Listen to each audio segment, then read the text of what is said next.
All right, this is Mr. Weyrich. Going to go through these notes with you just real quick. We'll see how we go. So this is 422 volumes of pyramids and cones. We're going to be doing this for a couple days, so we'll probably have this paper assignment while you guys are working on the STAR exam kind of thing. And then we will probably have a Delta Math depending on what we see there. Okay, so how do we find the volume of a pyramid? This is something that you don't actually have to reason out. They found out a long time ago, whereas in the prism, we do the area of the base and multiply by the height.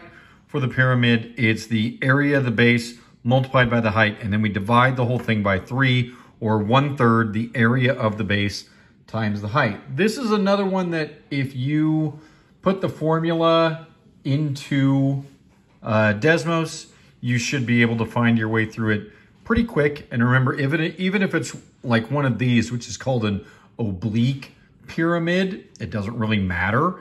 It is still, you find the true height, not any kind of slant height, and it's 1/3 the area of the base times that height.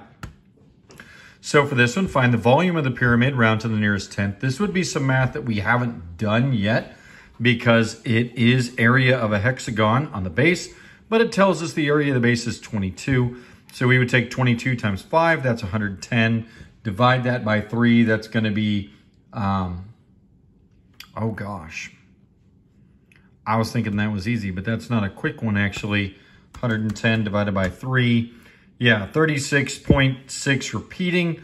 So that would be 36.7 if we're rounding to the nearest tenth. On this one, find the volume of the pyramid, round to the nearest tenth. This would be 6 times 15 divided by 2, because we're doing area of that triangle.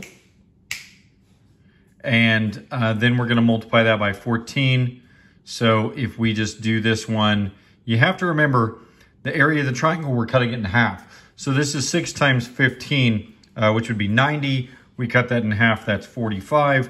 So we take 45 times 14, 45 times 14, and then we're going to divide that by 3. So we come up with 210. So the volume of this would be 210, and that would be square feet, or sorry, not square feet, cubic feet, or feet cubed, okay? The volume of a cone, pretty much the exact same thing. We're taking the area of the base, we're multiplying it by the height, we're dividing by 3, but in this case, the area of that circle is pi times the radius squared. Once again, this is something you have to be on the lookout for. If they give you the diameter instead of the radius, you have to make sure that you're cutting that diameter in half to get the radius. You don't want a slant height. If you have an oblique cone, you want the true height down through there.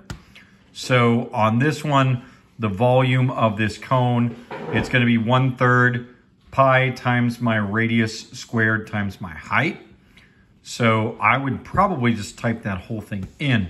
I would just go one piece at a time.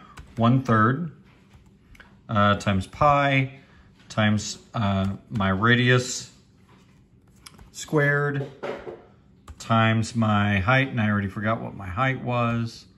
My height was 7. So there we are, 65.97. That's going to actually round up to 66. Okay. So just similar kind of things the whole way through. On this one, it's a 30, 60, 90 right triangle. So knowing that this is 30 degrees, this is the side opposite, or sorry, this is the side opposite the 30 here.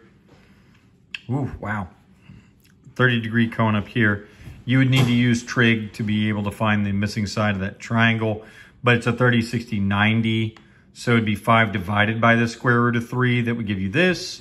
So you take 5 square root of 3, you square it, you multiply that by pi, you multiply that by the height, that gives you the volume. On this one, it's an oblique cone, so my true height is 15.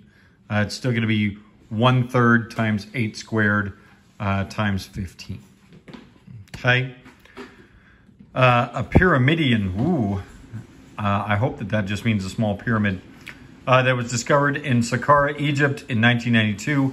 Has a rectangular base, 53 centimeters by 37 centimeters. It's 46 centimeters high. What is the volume of this pyramidion? Round to the nearest tenth. So it looks like there's some spelling errors I should probably fix in here. But this would be 53 times 37 to get the area of that base. Then you would divide that by 3. You would multiply by that height of 46. That's going to give you your volume. Again, you could just kind of plug and play. All of these formulas here just reminds you area of the base times the height if it's a prism, but then when it becomes a cone, it's 1/3 the area of the base times the height. Pyramid. And on this side, cone, similar kind of thing. 1/3 the area of the base times the height, or 1/3 pi r squared times the height. And that'll get you what it is that you need to know. All right.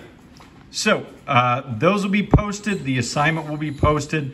The assignment's going to look like this. It has different pyramids and cones for you to find. So you need to make sure that you go through these accurately, take your time, show your work, and we will go over this when everybody comes back to class on, I suppose, Wednesday. Good luck with your STAR exams, and we'll see you when you get back to class.